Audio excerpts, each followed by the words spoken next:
प्राधिकरण का और अयोध्या की जनता का हृदय से अभिनंदन करता हूं। इस अवसर पर मैं सभी देशवासियों की तरफ से भारत रत्न लता जी को भावभीनी श्रद्धांजलि देता हूं। संगमरमर से बने 92 श्वेत कमल लता जी की जीवन अवधि को दर्शा रहे हैं। मैं इस अभिनव प्रयास के लिए योगी जी की सरकार का, अयोध्या विकास प्राधिकरण का और अयोध्या की जनता का हृदय से अभिनंदन करता हूं। इस अवसर पर मैं सभी देशवासियों की तरफ से भारत रत्न लता जी को भावभीनी श्रद्धांजलि देता हूं। मैं प्रभु श्री राम से कामना करता हूं, उनके जीवन का जो लाभ हमें मिला, वही लाभ उनके सूरों के जरिए आने वाली पीढ़ियों को भी मिलता रहे। साथियों, लता दीदी के साथ जुड़ी हुई मेरी कितनी ही यादें हैं, कितनी ही भावुक और स्नेहिल स्मृतियां हैं। जब भी मेरी उनसे बात होती, उनकी वाणी की युग परिचित मिठास हर बार मुझे मंत्रमुग्ध कर देती थी। दीदी अक्सर मुझसे कहती थी, मनुष्य उम्र से नहीं कर्म से बड़ा होता है और जो देश के लिए जितना ज्यादा करे वो उतना ही बड़ा है। मैं मानता हूं कि अयोध्या का ये लता मंगेशकर चौक और उनसे जुड़ी ऐसी सभी स्मृतियां हमें देश के प्रति कर्तव्य बोध का भी एहसास कराएगी। साथियों, मुझे याद है जब अयोध्या में राम मंदिर निर्माण के लिए भूमि पूजन संपन्न हुआ था, तो मेरे पास लता दीदी का फोन आया था। वो बहुत भावुक थी, बहुत खुश थी, बहुत आनंद में भर गई थी और बहुत आशीर्वाद दे रही थी। उन्हें विश्वास नहीं हो रहा था कि आखिरकार राम मंदिर का निर्माण शुरू हो रहा है। आज मुझे लता दीदी का गाया वो भजन भी याद आ रहा है, मन की अयोध्या तब तक सूनी जब तक राम न आए। अयोध्या के भव्य मंदिर में श्री राम आने वाले हैं और उससे पहले करोड़ों लोगों में राम नाम की प्राण प्रतिष्ठा करने वाली लता दीदी का नाम अयोध्या शहर के साथ हमेशा के लिए स्थापित हो गया है।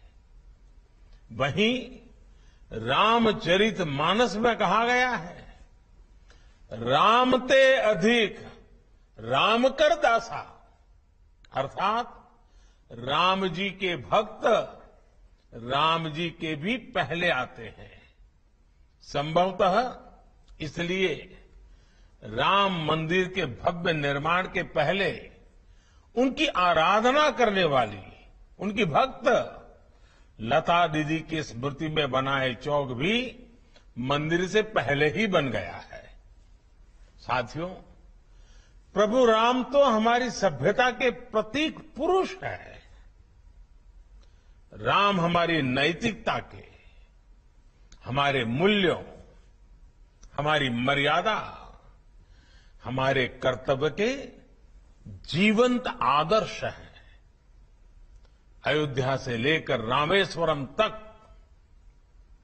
राम भारत के कण कण में समाये हुए हैं। भगवान राम के आशीर्वाद से आज जिस तेज गति से भव्य राम मंदिर का निर्माण हो रहा है, उसकी तस्वीरें पूरे देश को रोमांचित कर रही है। ये अपनी विरासत पर गर्व, इसकी पुनः प्रतिष्ठा भी है और विकास का नया अध्याय भी है। मुझे खुशी है कि जिस जगह पर लता चौक विकसित किया गया है, वो अयोध्या में सांस्कृतिक महत्व के विभिन्न स्थानों को जोड़ने वाला प्रमुख स्थलों में से एक है। ये चौक राम की पैड़ी के समीप है और सरयू की पावन धारा भी उससे बहुत दूर नहीं है। लता दीदी के नाम पर चौक के निर्माण के लिए इससे बेहतर स्थान और क्या होता। जैसे अयोध्या ने इतने युगों बाद भी राम को हमारे मन में साकार रखा है, वैसे ही लता दीदी के भजनों ने हमारे अंतर मन को राममय बनाए रखा है। मानस का मंत्र श्री रामचंद्र कृपालु भजमन हरण भव भय दारुणम, या फिर मीराबाई का पायो जी मैंने राम रतन धन पायो। अनगिनत ऐसे भजन, बापू का प्रिय भजन वैष्णव भजन हो, या फिर जन जन के मन में उतर चुका तुम आशा विश्वास हमारे राम, ऐसे मधुर गीत हो। लता जी की आवाज में इन्हें सुनकर अनेकों देशवासियों ने भगवान राम के दर्शन किए हैं। हमने लता दीदी के स्वरों की दैवीय मधुरता से राम के अलौकिक माधुर्य को अनुभव किया है। और साथियों, संगीत में ये प्रभाव केवल शब्दों और स्वरों से नहीं आता। ये प्रभाव तब आता है जब भजन गाने वाले में वो भावना हो, वो भक्ति हो, राम से वो नाता हो, राम के लिए वो समर्पण हो। इसलिए लताजी द्वारा उच्चारित मंत्रों में, भजनों में केवल उनका कंठ ही नहीं, बल्कि उनकी आस्था, आध्यात्मिकता और पवित्रता भी गूंजती है। साथियों, लता दीदी की आवाज में आज भी वंदे मातरम का आह्वान सुनकर हमारी आंखों के सामने भारत माता का विराट स्वरूप नजर आने लगता है। जिस तरह लता दीदी हमेशा नागरिक कर्तव्यों को लेकर बहुत सजग रही, वैसे ही ये चौक भी अयोध्या में रहने वाले लोगों को, अयोध्या आने वाले लोगों को कर्तव्य परायणता की प्रेरणा देगा। ये चौक, ये वीणा अयोध्या के विकास और अयोध्या की प्रेरणा को भी और अधिक गुंजायमान करेगी। लता दीदी के नाम पर बना ये चौक हमारे देश में कला जगत से जुड़े लोगों के लिए भी प्रेरणा स्थली की तरह कार्य करेगा। ये बताएगा कि भारत की जड़ों से जुड़े रहकर आधुनिकता की ओर बढ़ते हुए भारत की कला और संस्कृति को विश्व के कोने कोने तक पहुंचाना, ये भी हमारा कर्तव्य है। भारत की हजारों वर्ष पुरानी विरासत पर गर्व करते हुए भारत की संस्कृति को नई पीढ़ी तक पहुंचाना, ये भी हमारा दायित्व है। इसके लिए लता दीदी जैसा समर्पण और अपनी संस्कृति के प्रति अगाध प्रेम अनिवार्य है। मुझे विश्वास है भारत के कला जगत के हर साधक को इस चौक से बहुत कुछ सीखने को मिलेगा।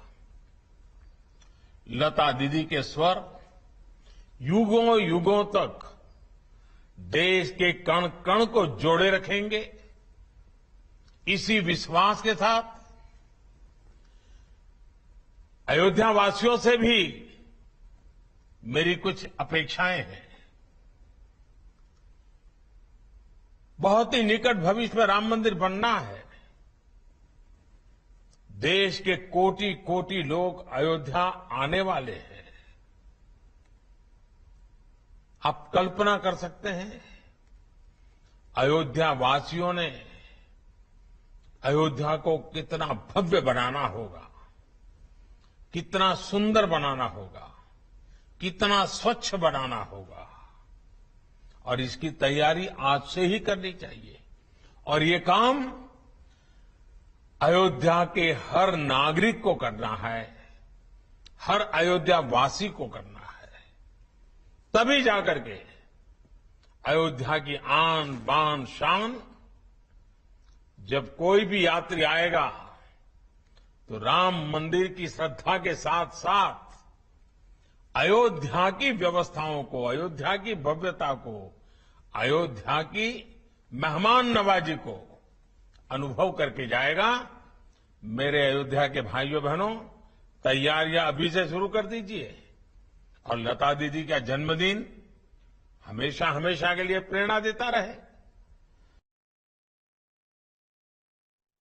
प्रधानमंत्री नरेंद्र मोदी को आप सुन रहे थे, जो लता दीदी ने विश्व को दिव्य स्वरों से अभिभूत किया। वर्चुअली जुड़े थे प्रधानमंत्री नरेंद्र मोदी। लता चौक का उद्घाटन हुआ और उसके बाद सीएम योगी के संबोधन के बाद प्रधानमंत्री नरेंद्र मोदी जुड़े। राम मंदिर बनने से लता दीदी खुश थी। तमाम वो बातें कहते हुए प्रधानमंत्री नरेंद्र मोदी नजर आए।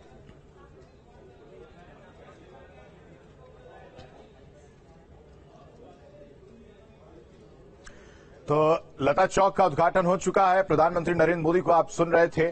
चलिए अब रुक करते हैं हेडलाइंस का।